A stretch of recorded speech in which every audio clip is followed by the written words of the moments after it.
عبقريين. انا اخيرا اشتريت كارت احلام ال 40 70 سوبر. ما شاء الله، الف الف مبروك. بس انت اتاكدت انه مش هيعمل مشاكل مع التجميع بتاعتك؟ باشا وانا صغير ولا مش فاهم، ولا انت حكايتك ايه بالظبط عشان ابقى انا فاهم؟ بس لا لا لا طبعا طبعا. انت هتقول لي قول لي عملت حسابك على ايه؟ هو بس هيعمل يعني عنق زجاجه صغير كده مع المعالج بس، عادي تمام. انا كده كده ناوي اطور المعالج بعدين، بس العرض اللي كان على كارت الشاشه ما كانش يتفوت بصراحه. طب بالنسبه لصاحب الطاقه وضعه ايه معاك؟ مكانه فين في حسبتك؟ اوه يا عم، الكارت استهلاكه 220 واط وانا الباور بتاعي 600، يعني 100 100 محسوبه زي الفل. نعم؟ انت بتقول ايه؟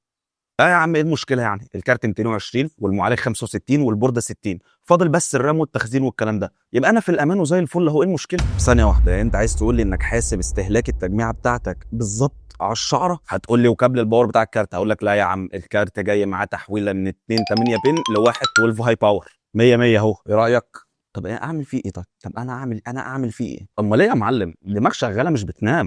طب ما سمعتش عن حاجه مثلا اسمها الهيدروم؟ لا لا لا، انا تمام، عندي سماعات وكله زي الفل الحمد لله. والله توقعت كده. Oh my god. انا عارف، انا طبعا سماعات. طيب بص، عشان انت هتخلص عليا خلاص، ما ينفعش تجيب باور سبلاي على قد تجميعتك بالظبط، وده لسببين مهمين. السبب الاولاني ان الباور سبلاي ممكن ما يطلعلكش 600 واط كاملين، ودي حاجه عاديه وبتحصل، مش حاجه غريبه يعني. والسبب الاهم انك لازم يكون عندك هيد روم في الباور سبلاي بتاعك، يعني منطقه امان، بحيث ان لو لا قدر الله كارت الشاشه او المعالج عمل سبايك يعني سحب طاقه اكتر من اللي هو المفروض يسحبها او من التي دي دي بتاعه، يبقى في عندك منطقه امان الباور سبلاي يقدر يستحملها ويقدر يغذيهم بالطاقه في نفس الوقت. لان لو ما عندكش منطقه امان او ما عندكش هيدروم كافي، لا قدر الله ممكن تحصل مصايب في التجميع بتاعتك، كوارث ممكن تحصل. اهونها واضعفها ان الجهاز ممكن يروح قاطع منك مره واحده، ولو الباور سبلاي بتاعك نظيف والحركه دي استمرت كذا مره الباور سبلاي هيروح. فلو تجميعتك مثلا محتاجه 600 واط، لا انت هات لها 800 واط، خليك في الامان، وفي نفس الوقت يبقى عندك قابليه تطوير شويه قدام لو حبيت تغير حاجه،